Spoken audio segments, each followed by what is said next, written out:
No one in Montecito saw it coming. Not Meghan, not her team, not even Harry, who had grown accustomed to the tensions brewing across the Atlantic.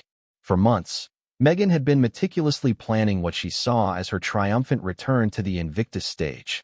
Every detail was mapped out with the precision of someone stepping back into the spotlight after a long absence. Her team had been scouting camera angles, envisioning a behind-the-scenes special. Everything was ready for a moment she believed would mark her influence on the games. The event she once walked beside Harry, the one she thought she had helped modernize, energize, and elevate. And then it all fell apart with a single, quiet message. It came through private channels. No press release. No official announcement. Just a direct note that froze her in place. Meghan Markle would not be allowed to attend Invictus. Not as a guest. Not as a speaker. Not even as Harry's spouse. No red carpet. No phone call. No welcome. Nothing. It wasn't just a denial. It was a wall. A firm, unmistakable barrier. Not the kind that comes from a scheduling mix-up or a simple oversight. This came from the very top. Those close to Meghan say she didn't believe it at first. She assumed it was a mistake, a misunderstanding, a logistical issue that a few phone calls could fix. But the message was deliberate, careful, final. And the moment reality sank in, the feeling shifted from shock to outright crisis. Because if Meghan wasn't allowed at Invictus, the very event she once walked proudly into, cameras flashing, this wasn't merely a snub. It was a message. A clear, deliberate statement from the royal institution she had once tried to step away from, signaling that the door was firmly closed. And Meghan was only beginning to grasp just how deep the decision went. What she didn't yet know was that this block wasn't the result of one person's frustration or a single complaint whispered behind palace walls. It was the product of a coordinated, carefully considered decision. One made in private rooms few outsiders ever enter, where stakes are measured in centuries of protocol, and every choice is weighed like gold on a scale. Sources say it started with King Charles requesting a quiet discussion with senior advisors. William was brought in, then Catherine, along with officials responsible for Commonwealth relations, military partnerships, and Invictus logistics. The question on the table was simple. How do we handle Invictus this year? And what do we do about Meghan? The meeting wasn't heated or chaotic. It was calm, measured, deliberate, but the concerns were unmistakable. She brought Hollywood cameras where they didn't belong. The spotlight shifted from injured veterans to her fashion moments. Documentary crews pressed for staged emotional scenes, making participants uncomfortable. And with Netflix prepping another project, there was a real fear Invictus would become a personal stage. There had already been quiet warnings, after Toronto in 2017, after The Hague, and again after her most recent behind-the-scenes requests. This wasn't about pettiness. It was about protecting the integrity of an institution. This wasn't about revenge. It was about control, about image, about keeping an event dedicated to wounded soldiers from turning into a reality show storyline. So the royals held a private call, not a brief check-in, but a full hour-long strategy session that insiders say was unusually unified. By the end, the decision was absolute. Meghan cannot attend Invictus.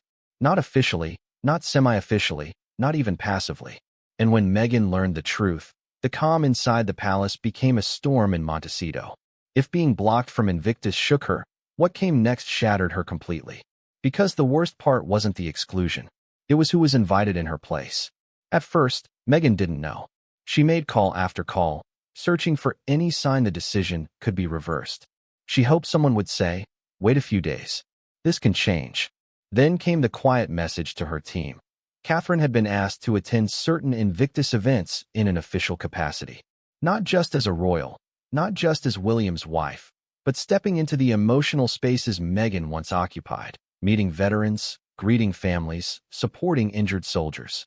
The moment Meghan heard this, everything reportedly went silent around her. This wasn't just rejection. This was replacement. Catherine, the woman Meghan had once said made her cry, now stepping into roles Meghan believed she had helped shape. The palace hadn't simply removed her. They had filled the space with someone they saw as safer, steadier, more trusted.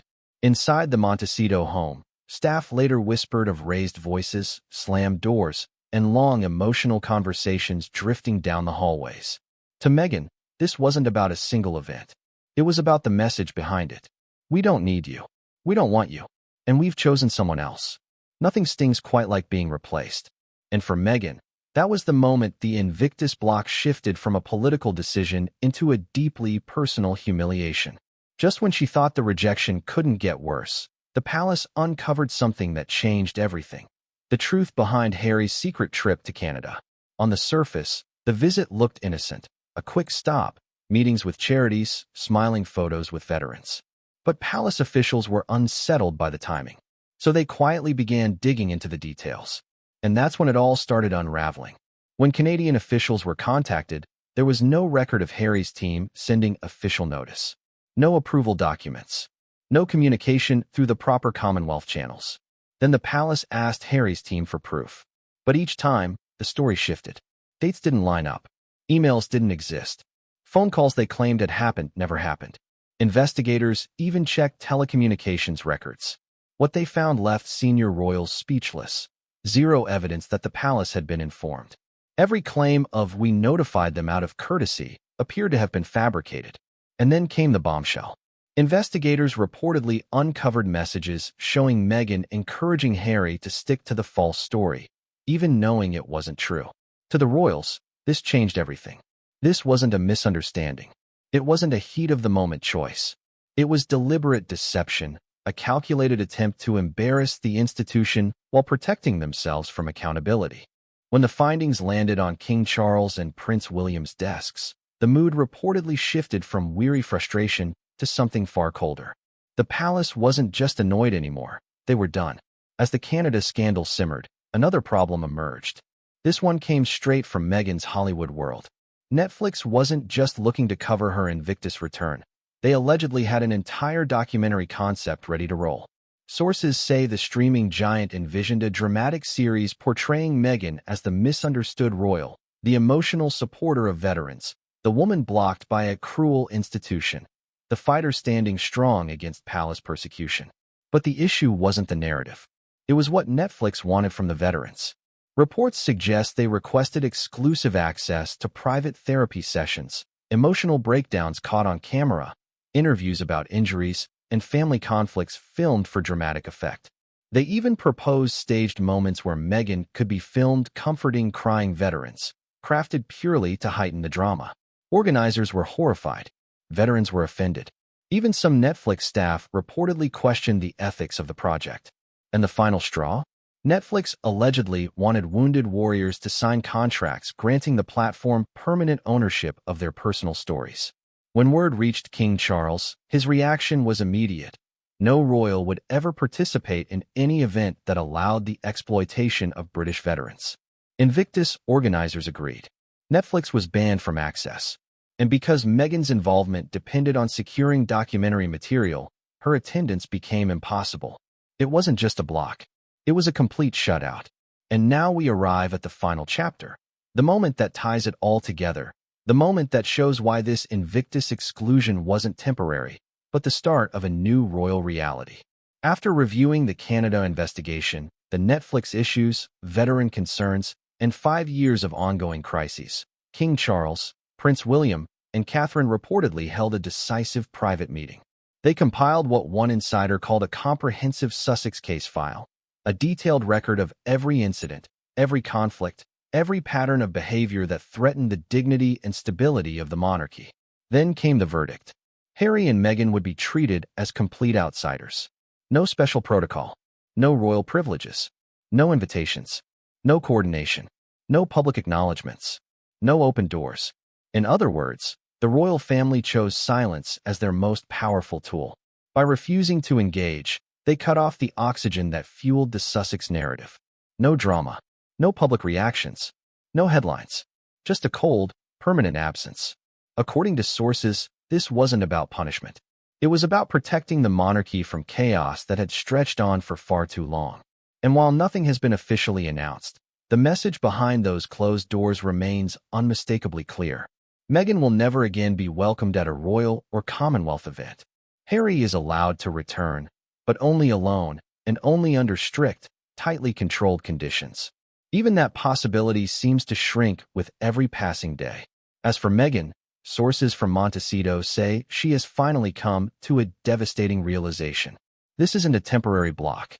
It's not a disagreement over a single event.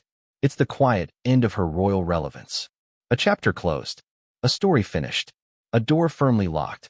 And as the palace remains silent, and veterans prepare for an Invictus Games without distraction, and Harry stands at the crossroads between his past and his present, one truth lingers in the air like heavy smoke. This wasn't just a blocked return. It was the final separation of two worlds that may never meet again. And what comes next for all of them is a story we haven't even begun to uncover.